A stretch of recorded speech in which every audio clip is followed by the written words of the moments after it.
topics which you want to understand with me.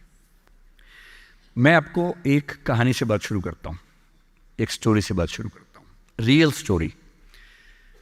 Story से इसलिए कि स्टोरी से बात समझ में ज़्यादा आती है। और एज ए पेरेंट, मेरा एक बेटा है, 17 का होने वाला है, नहीं होने वाला नहीं है, हो गया है, 3 दिन पहले हो गया है, अब ये भी हुआ है।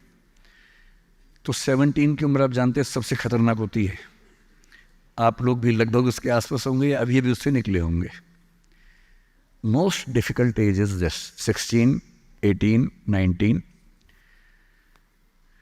इस उम्र में आपके हार्मोन्स इतना ज़्यादा जंप करते हैं कि मूड स्विंग्स बहुत ज़्यादा होते हैं।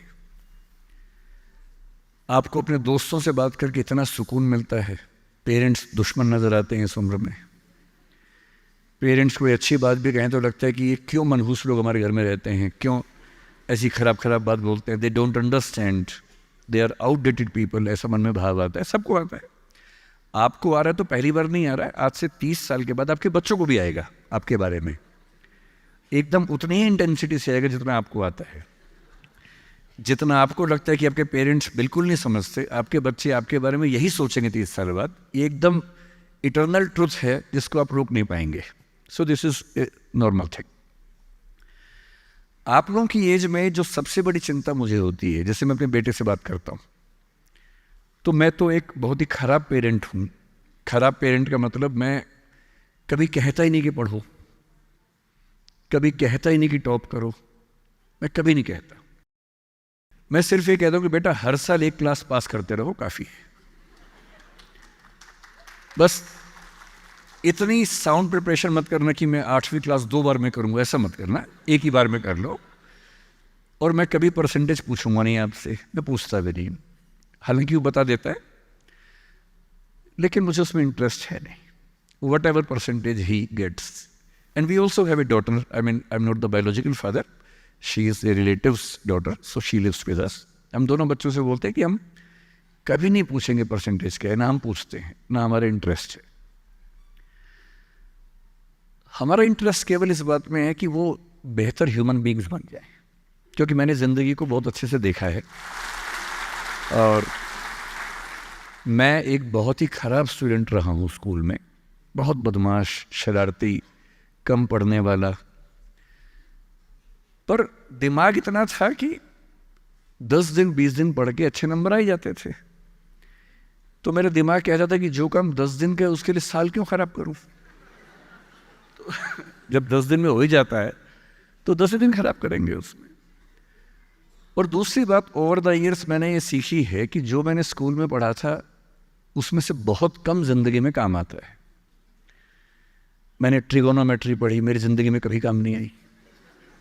मैं कभी थीटा वीटा लगा ही नहीं पाता कहीं पर भी, आज तक यूज़ नहीं किया मैंने। थीटा कहाँ थी यूज़ करूँ, काम में नहीं आया। मैंने दुनिया भर के नक्शे रटे थे स्कूल में, कहीं काम नहीं आए। जब किसी देश में घूमने जाता हूँ वहाँ का नक्शा देख लेता हूँ और बचपन वाला याद भी नहीं आता, फिर से देखना पड़ता है। सीधी सी बात है। तो मैंने फील किया कि ज़्यादातर चीज़ें जो स्कूल में हम पढ़ते हैं, कॉलेज में पढ़ते हैं, वो जो नॉलेज है वो ज़िंदगी में बहुत काम नहीं आती। जब काम आता है वो और चीज़ें, मैं उस पर ज़्यादा बात करूँगा आपसे। लेकिन मेरी चिंता एज ए पेरेंट, और क्योंकि आप बच्चे उसी उम्र में हैं, मैं लगभग 50 साल का हूँ, तो आप मेरे लिए लगभग उसी रोल में हैं कि आप मेरे बच्चे जैसे हैं। क्योंकि जो बच्चे होते हैं ना, अपने पेरेंट्स से बड़ी नफरत करते हैं, दूसरों के पेरेंट्स की सुन लेते हैं बात। तो आप मेरी बात सुन लेंगे, अपने घर में नहीं सुनेंगे। जैसे मेरा बेटा मेरी बात नहीं सुनता है, वो शायद यहाँ CM साहब की बात सुन लेगा। तो दूसरों की बात सुनना आसान होता है, अपने पेरेंट्स की बात सुनना मुश्किल होता है। तो आप सुन रहे हैं इसलिए मैं सुना रहा हूँ आपको। तो जो कहानी मैं आपको सुनाना चाह रहा हूँ एक रियल कहानी है, और मेरी सबसे बड़ी चिंता अपने बच्चों को लेकर, आपको लेकर वही रहती है। मैं जब भी कोई कहानी सुनाता हूँ, नाम, जगह, वो सब बदल देता हूँ ताकि किसी की प्राइवेसी पर हमला ना हो। सबकी राइट टू प्राइवेसी है ना। एक बच्चा था जिसको मैं जानता हूँ, बचपन से जानता हूँ, बहुत ही ज़बरदस्त आर्टिस्टिक बच्चा, म्यूज़िक का उस्ताद। उसके घर में लगभग सब लोग म्यूज़िक के उस्ताद थे।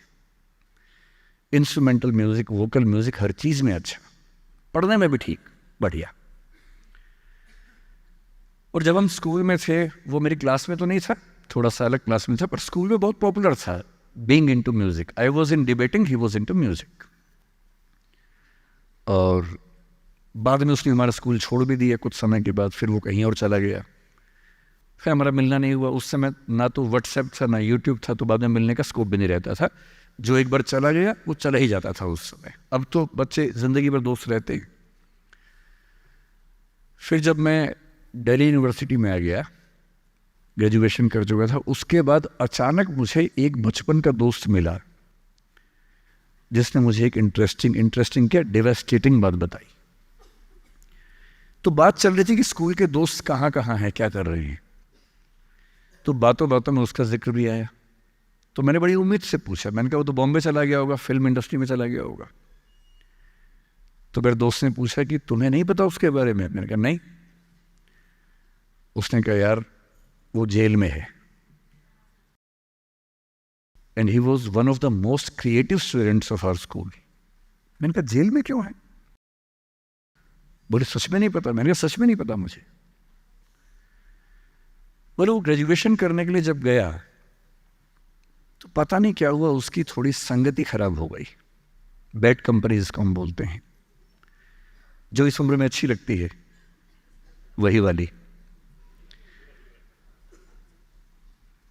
तो कॉलेज लाइफ में थोड़ी बहुत बैड कंपनी सबकी होती ही है, हल्की फुल्की होती है, एक सामान्य बात है। अच्छा, बच्चा बच्चा ना रहे ये भी तो अच्छी बात नहीं है ना।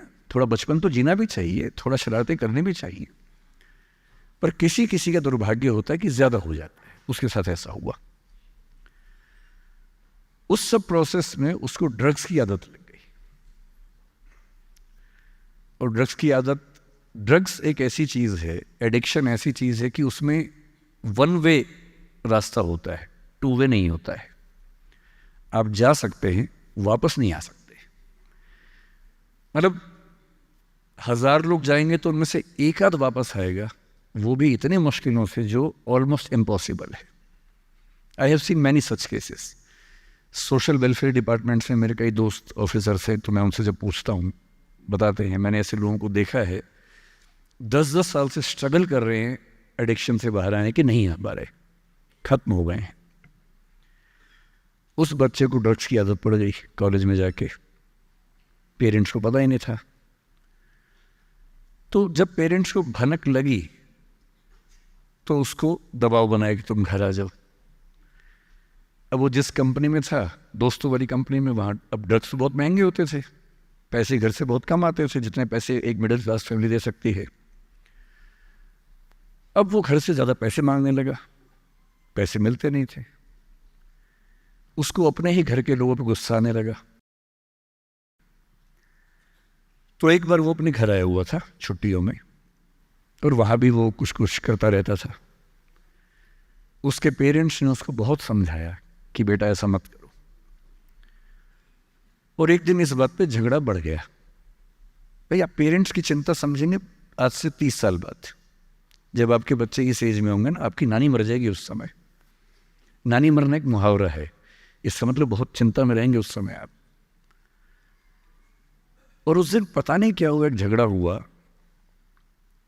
क्योंकि जो एडिक्शन के शिकार हैं उनका दिमाग उनके कंट्रोल में नहीं होता है।